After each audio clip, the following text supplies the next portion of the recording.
Right in front of us is the Honda Rebel 500. Mabilis ang review lang guys. Na-realize ko kasi nung nag-review ako ng Venturi 500, parang masyadong mahaba, no? So start natin, 500cc, 471cc to be exact, twin cylinder, 6-speed manual transmission, 1 down 5 up. At ang horsepower nito at torque ay ito sa screen. Ang presyo nga pala nito ay ito. Tapos LED na lahat ng ilaw niya, kahit na classic and cruiser type yung design, bago naman na yung mga ilaw. Nagpalit na po yung may-ari ng bar end na RCB side mirror, kaya malinis at mas maganda tingnan. Yung stock po kasi masyadong malaki, parang yung sa CX650RS at sa CB. Yan talaga yung mga bagay na accessories and upgrades pagdating sa mga ganitong bikes. Sama mo na rin tong crash guard, protection niya rito, na nakakatulong pa rin para sa forma ng cruiser bike na to. At isunod natin tong sandalan. Pogi oh, diba? Ang astig na ito, may sandalan. Tapos doon, natatawa kami, pangatlong angkasan daw. Pero gamit po yun, no? Patungan, tapos tatali nyo dun yung bag. Sa upuan, malambot, komportable, pati sa angkasan kahit maliit. Eto nakatornilyo bago nyo matanggal. Dito yung tornilyoan. Dalawa yung shock nya, no? Kaya kahit paano okay na okay at comfort talaga yung suspension nyo dito. Bale, ito nga pala yung susi nya. Tapos nandito yung kanyang susian. Kakaiba po, no? Usually kasi, nandito sa taas. Tapos pag pinihit natin, yan. Wala siyang RPM indicator, yun lang. Pero okay lang, maririnig mo naman yung angle ng makina. Balik tayo dito, ito yung kanyang grip, clutch, hindi adjustable pero malambot. High beam and ayan o, high beam, tapos low beam. Tapos busina. Cute ng busina. Tapos turn signals, yan. Tapos hazard, ito. Yan, ganito yung tsura niya pag naka-hazard. Nagbi-blink naman siya, no? Sa Honda nga pala guys, pag pinatay natin tong hazard at signal light, naka-stay po yung kanilang turn signal lights. Dagdag light and visibility sa kalsada. Signature na po nila. Ito yung kanyang kill switch. Ito yung kanyang starter switch. Parang yung sa Venturi, no? Meron parang wiiiw. Tapos sound check konti, makikita man na to. Lupit, parang helicopter. Yun, no? M4, pinalitan niya na po ng silver. Pero yung sinabi nating turn signal sa likod, hindi po yun nailaw katulad sa harap. Dito sa panel makikita natin yung gear indicator. Eto. Tapos ito, iilaw lang to pagka naka-neutral. Pero pagka nag-gear na kayo, first gear, mawala na yung ilaw dito. Tapos ito yung ABS indicator nyo, yung oil. Tapos tingnan pa natin pag sinusi natin kung ano pa yung mga lalabas. Okay, yun lang pala. Yun lang yung indicator dito. Tapos yung neutral at saka yung turn signals or hazard. Sa pindutan na ito, ayan.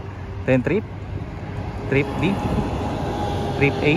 Tapos ito yung kilometers per liter nyo. At yan yung odo. Oh, batang bata pa talaga to, boss mon. Tapos fuel indicator, full tank oh. Ang fuel capacity nga pala nito ay 11 liters. Tapos ito yung kanyang sticker dito sa tangke. Ito yung kanyang susian. Nandito na yung kanyang rubber para sealed. Orasan, speed, and yun lang po, wala na. Preno sa harap, ito, hindi adjustable pero okay yung play. Yung shock na sa harap, hindi inverted pero ganyan po siya kahaba. Ito yung diameter niya. Yung gulong niya, ito yung size. Nissin yung caliper.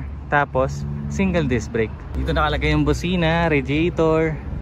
Yan, yung malaki niyang makina. Hindi pa ito nakaka-delete guys, no? Ito pa yan. Yan pa yung bread box or catalytic niya. Sa likod, Nissin din yung caliper. Tapos single disc din. Tapos yung size ng gulong sa likod. At yung brand, ito po. Tapos dito nakalagay yung coolant. Andiyan. Ganun lang mag-review. Mabilis na mabilis lang. Test ride na tayo agad. Ganda na itong Rebel 500. Ang pinakakaiba dito na naranasan ko nung sinakyan ko to is that yung paa niya po ay nakaganon, no? Pagka naka-naked, saka sports, saka ganyan eh. Saka sa mga scooter, ganyan, di ba? Yan po nakaganon. Cute. Ang timba nga pala na itong si Rebel ay ito. Nasa screen natin. Lahat by text na lang, no? Dahil po bigla ang review lang to. At sakto is that available yung Rebel. Talagang rush po ako ngayon sa pagbablog at sinusulit ko po na may review na yung mga motor ng tropa. Kahit na katulad yan, hindi na natin na motor nang kita yung Rebel na umaandar. Mamaya naman kasama natin to sa ride, matututukan natin ang camera. And yun, ayan po sila oh. Ayan yung mga big bikes natin. Para naman natin una yung power, tapos mamaya yung comfort, yung feeling, di ba? Let's go. Pag ganito high beam na kayo para visibility and assurance sa daan, napansin talaga tayo. madali naman, maganda yung handling niya. Para siyang mabigat pagka first time nyo lang dadalhin. Wow, ang ganda naman ng ambient natin dito. Power, testing.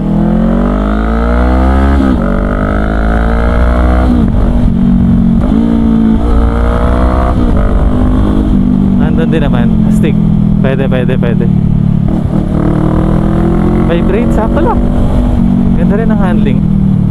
Dito lang, yari tayo dahil traffic as usual dito sa Malolos. Makakapagsingit-singit ba? Yun ang tanong.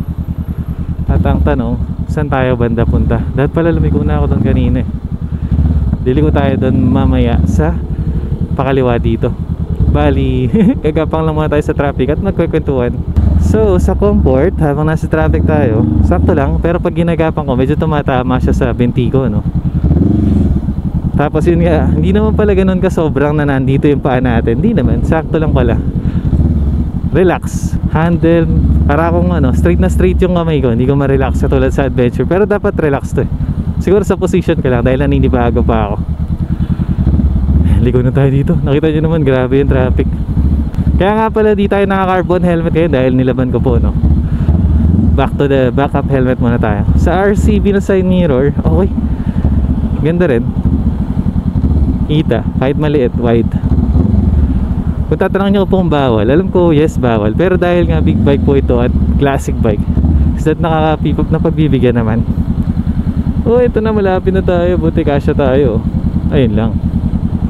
Hinarangan pa ni kuya. Ayun, makabalik din. Grabe traffic pa Malolos. Kawawa yung mga umuwi. Paluwas okay naman. Isa pa, power test.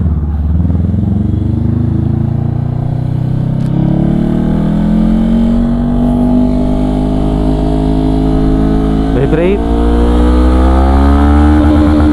Okay, andun yung RPM nya. Uy, nanununtok ha. Same engine nga pala to ng CBR 500 na sport bike. At kahit mabigat yun, mataas yung torque nun, no?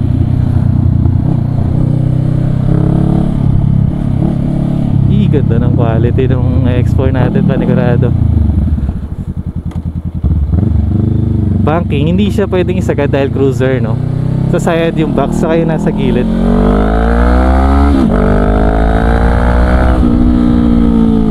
Braking, okay, nandun din. Goods din, goods. Handling, paliko, okay, walang problem. Unlike sa 1000, diba? Hindi yung pwedeng kukunin lagi na isang buo.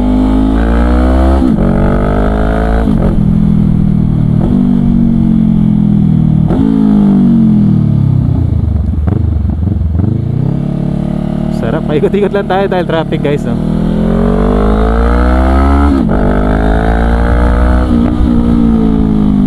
Braking sa likod medyo mahina. Sa harap, sakto, malakas.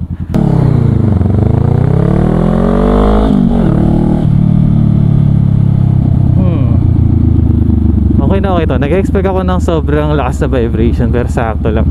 Sa tunog, ganda rin, malutong. Quick review lang, guys, pero okay tong si Rebel, ah. For me, hindi siya pang hataw na ganun eh. Pang chill lang talaga siya.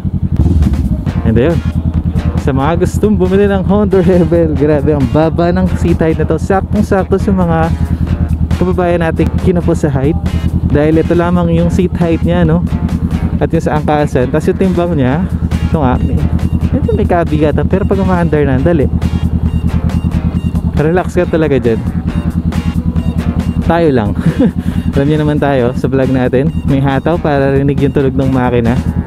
Tapos okay itong box, di naman nakaabala sa akin sa traffic kanina. Meron na akong Honda Rebel 500 content sa channel ko. Ipunin natin yung mga big bikes na marireview natin in the future. Ganda ng ilaw niya, oh. The high beam. Bam! Ang fuel consumption nga pala na itong si Honda Rebel ay eto, matipid to for sure. Dahil gawang Honda eh. CB nga lang, inline 4 pero ang tipid, diba? And yeah, let's go. Stick, kill switch. Sana na-enjoy nyo ang ating mga motovlogs at natututo sa mga reviews. See you on the next vlog.